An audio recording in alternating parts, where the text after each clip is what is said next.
한국 인터넷에는 다양한 공포썰이 돌아다니고 있으며 그 중에서도 가장 흔하고 대표적인 이야기들은 종종 밤에 읽으면 오싹한 기분을 들게 합니다. 여기서는 그러한 공포썰 중 하나를 길게 풀어보겠습니다. 몇 년 전 서울의 한 오래된 고등학교에서 일어난 사건입니다. 이 학교의 역사관에는 해묵은 책들과 옛날 사진들 그리고 분필로 가득한 칠판들이 놓여 있었습니다. 이곳은 1930년대에 처음 지어진 이후로 여러 차례 증축되었고 많은 학생들이 졸업해갔습니다. 그런데 미스터리한 사건들은 항상 역사관 근처에서 벌어졌습니다. 어느 날 밤 학교의 야간 경비원이 이상한 소리를 듣기 시작했습니다. 처음에는 멀리서 들리는 발소리였는데 그 소리는 점점 가까워지더니 마침내 그의 바로 뒤에서 멈추었습니다. 경비원이 외투를 휘감고 뒤돌아보았을 때 아무것도 보이지 않았습니다. 신경 탓이라고 생각하며 다시 순찰을 시작했으나 이번에는 희미한 소녀의 웃음소리가 들려왔습니다. 그 소리는 역사관 쪽에서 나는 것 같았습니다. 경비원은 조심스럽게 역사관으로 향했습니다. 문을 열자마자 차가운 공기가 그의 피부를 훑고 지나갔습니다. 아무도 없어야 할 공간에는 낡은 나무 바닥이 삐걱거리고 있었고 그 소리는 마치 누군가가 소리내어 웃으며 달아나는 것 같았습니다. 그는 곧 학생들이 남긴 장난일 거라고 생각하고 대수롭지 않게 넘겼습니다. 그러나 다음날 아침 역사관 칠판에는 나를 찾아주어라고 분필로 적혀 있었습니다. 누가 이런 짓을 한 것인지 아무도 알 수 없었습니다. 며칠 후 학생들 사이에 소문이 돌기 시작했습니다. 수십 년 전 이 학교에는 아주 똑똑한 소녀가 있었습니다. 그녀는 날마다 역사관에서 책을 읽으며 시간을 보냈고 도서관이 닫히면 밤까지 남아 공부하곤 했습니다. 그런데 어느 날 그 소녀가 갑자기 사라졌습니다. 아무도 그녀가 어디로 갔는지 몰랐고 그녀의 실종은 미제로 남았습니다. 그 소녀의 이야기가 학생들 사이에서 다시 회자되면서 몇몇 용감한 학생들이 방과 후에 역사관을 탐험하기로 결정했습니다. 그들은 손전등을 들고 조심스럽게 건물에 들어섰습니다. 갑자기 하나의 책상이 혼자서 움직이며 바닥에 쓰러졌습니다. 학생들은 놀랐으나 호기심을 이기지 못하고 소리가 난 쪽으로 다가갔습니다. 그곳에는 소녀의 사진이 든 낡은 책이 놓여 있었습니다. 사진 속의 소녀는 세월이 흘러도 여전히 싱그러운 미소를 짓고 있었지만 그 뒤로 누군가가 연필로 다시 그린 것처럼 보였습니다. 이내 벽에서 또다시 나를 찾아주어라는 메시지가 나타났고 학생들은 두려움에 휩싸여 그 자리를 떠났습니다. 그 뒤로는 더 이상 아무도 그곳에 들어가려 하지 않았습니다. 이 이야기는 지금도 학교에서 전해 내려오는 공포 이야기 중 하나로 학생들에게 공포감을 주고 있습니다. 그리고 그 소녀는 여전히 역사관 어딘가에서 자신의 존재를 알리려고 노력하고 있을지도 모릅니다. 이러한 공포 이야기는 쉽게 사라지지 않고 특히 어두운 밤에는 사람들의 마음속에 깊이 남게 마련입니다. 두 번째 이야기는 1990년대 어느 시골 마을에서 시작됩니다. 그곳에는 작은 초등학교와 몇 채의 낡은 집들만이 자리 잡고 있었던 외딴 마을이 있었습니다. 사람들은 마을 근처 산속에는 귀신이 출몰한다는 소문을 들으며 자랐습니다. 특히나 귀신의 언덕이라고 불리는 작은 언덕은 마을의 아이들에게는 두려움의 대상이었습니다. 어느 날 서울에서 온 대학생들 4명이 마을 근처의 자연을 즐기기 위해 여행을 왔습니다. 그들은 사진을 찍고 캠핑을 하며 시간을 보내던 중 마을 사람들로부터 귀신의 언덕 이야기를 듣게 되었습니다. 모험심이 강한 그들은 무서워하기보다는 오히려 그 이야기에 더 흥미를 느끼고 직접 확인해보기로 결정했습니다. 어느 흐린 날 오후 대학생들은 언덕으로 향했습니다. 언덕에 도착했을 때 날씨는 점점 더 어두워졌고 바람이 세차게 불기 시작했습니다. 그들은 언덕의 정상에 도착하자마자 잘 보존된 오래된 나무 조각상을 발견했습니다. 조각상은 기괴한 얼굴을 하고 있었고 그 주변에는 정체불명의 상형 문자들이 새겨져 있었습니다. 한 무리의 대학생 중 리더 역할을 하던 한 친구가 갑자기 이상한 웃음을 터뜨리며 조각상을 만지기 시작했습니다. 나머지 친구들은 그를 말리려 했지만 그는 오히려 더 부채질하며 장난을 쳤습니다. 이내 하늘에서는 갑작스럽게 비가 내리기 시작했고 그들은 서둘러 마을로 돌아가기로 했습니다. 마을로 돌아온 그날 밤 리더는 이상한 악몽에 시달렸습니다. 그는 꿈속에서 자신이 언덕에 서 있고 회색빛 안개가 주변을 감싸며 형체를 알 수 없는 그림자들이 그를 지켜보고 있었습니다. 깜짝 놀라서 깨어난 그는 친구들에게 이 꿈을 이야기했습니다. 하지만 모든 게 꿈일 뿐이다 생각한 친구들은 대수롭지 않게 넘겼습니다. 며칠 후 다시 서울로 돌아간 친구들 사이에서 이상한 일이 발생하기 시작했습니다. 그들 중 한 명은 매번 의문의 전화벨이 울려 전화를 받으면 하얀 노이즈만 들리는 일이 반복됐고 다른 친구는 잠에서 깨어나면 어두운 그림자가 그의 방 구석에 서 있는 듯한 기분이 들곤 했습니다. 시간이 지날수록 그들의 일상은 점점 더 불안정해졌습니다. 심지어 그들 중 한 명은 계단에서 발을 잘못 디뎌 크게 다친 사건이 발생하기도 했습니다. 이러한 일련의 사건은 그들을 점점 덮쳐오기 시작했고 그들은 귀신의 언덕에서의 경험이 원인일 수 있다고 생각하게 되었습니다. 두려움에 휩싸인 그들은 결국 마을로 다시 돌아가기로 결정했습니다.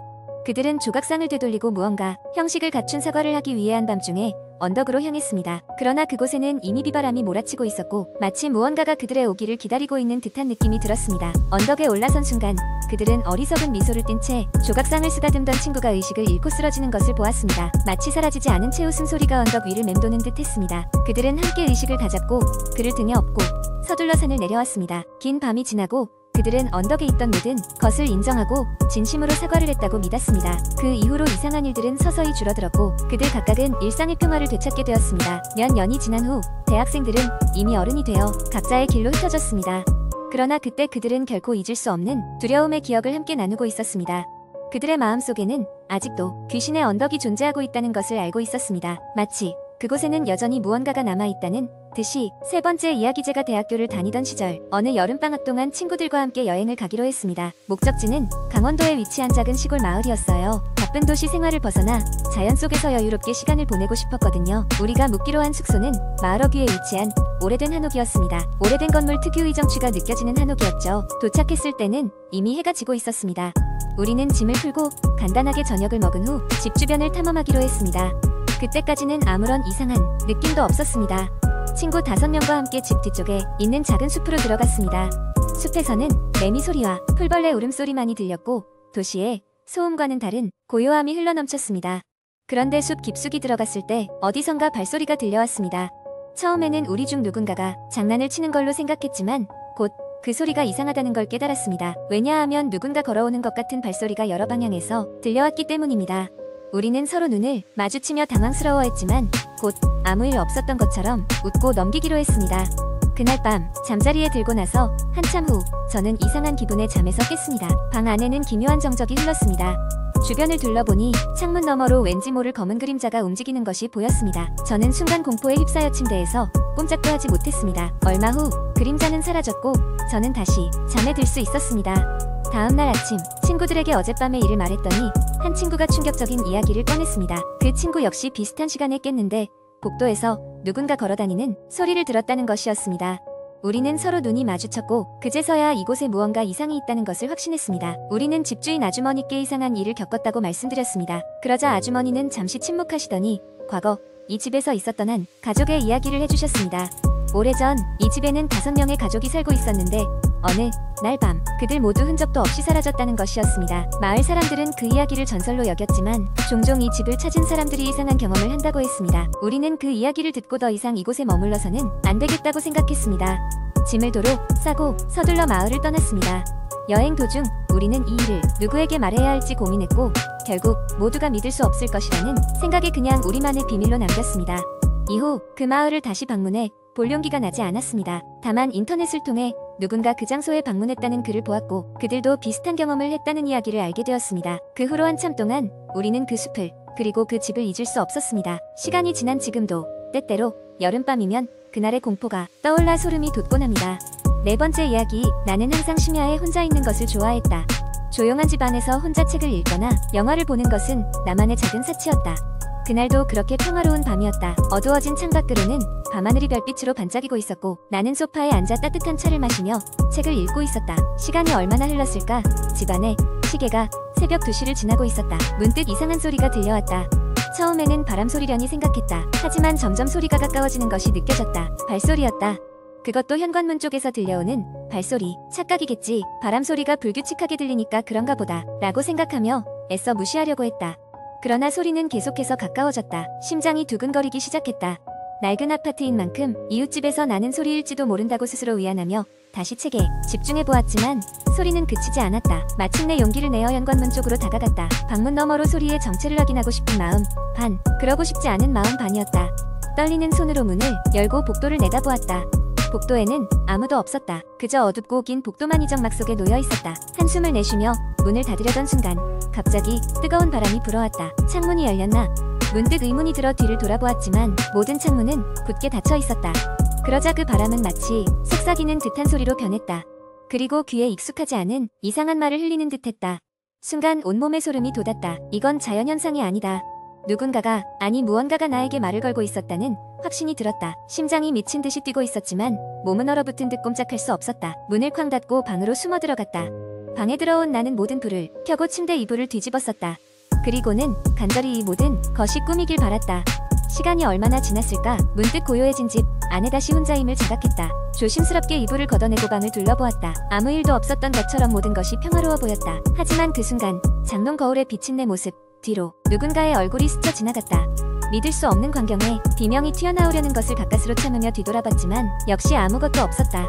동시에 손에 쥐어진 책이 낯설게 느껴졌다. 찬찬히 내려다본 책의 표지에는 내가 읽고 있던 것과 전혀 다른 제목이 새겨져 있었다. 밤의 손님. 서늘한 기운이 몸을 감싸며 나는 책을 던져버렸다.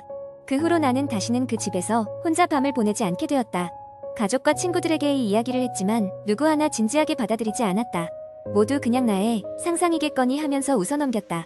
하지만 나는 안다. 그날 밤 정말로 손님이 찾아왔었다는 것을, 그리고 그 손님은 아직도 어딘가에서 나를 지켜보고 있을지도 모른다는 불길한 예감을 떨칠 수가 없었다.